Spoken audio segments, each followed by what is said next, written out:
Okay, this is a video on the Atmos Raw and how the battery breaks and what you can do once the battery is broken if you do not wish to buy another $50 battery.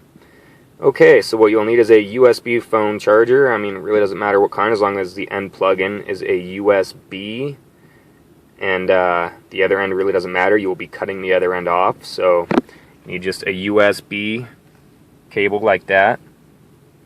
Used to be a phone charger.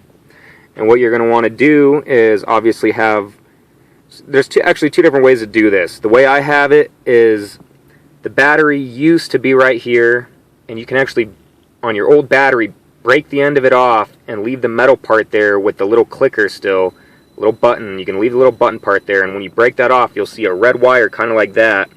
You want to leave the red wire as long as you can, and the black wire on your cord, that is for the ground. So that just needs to be touching the outside metal part.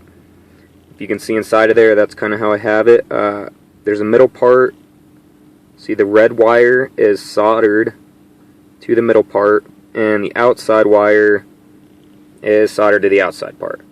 And anyways, let me give you guys a little show of how it does it. So you will only be able to use it if you use the other part with the button. You could still unscrew it, and you could screw a battery back onto it if you want to buy a battery. Or if you want to use it as a home system, you can screw the battery off and screw the cord that you have connected to your Atmos Raw. So then therefore you're not wasting your battery, not killing its life, and you have a home power supply that never ends. And I just plug it into my computer, and honestly, if you go out to your car and use your car, that works too. You plug it in there, it'll work. And let me show you real quick how it works. Okay, so I'm going to plug it in really fast. Okay, plugged in, and now you can see it is smoking up quite a bit in there. Quite a bit. So that is really all you have to do. And like I said, if there's any other questions, or, well, I didn't say that, but now I'm going to say, if you have any questions or how I did this, it's really easy setup. And honestly, the soldering, the wires do break a lot, and you have to resolder it.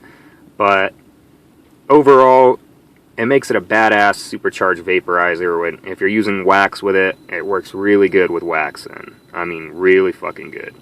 If any of you guys use this for strictly wax, I suggest you do this. And I haven't really tried it with weed, but I'm guessing it'll just burn the shit out of your weed. So if I were you, I would just use concentrates and use oils, and that's about it. Any questions, leave them in the comments and I will get back to you. Thanks, guys.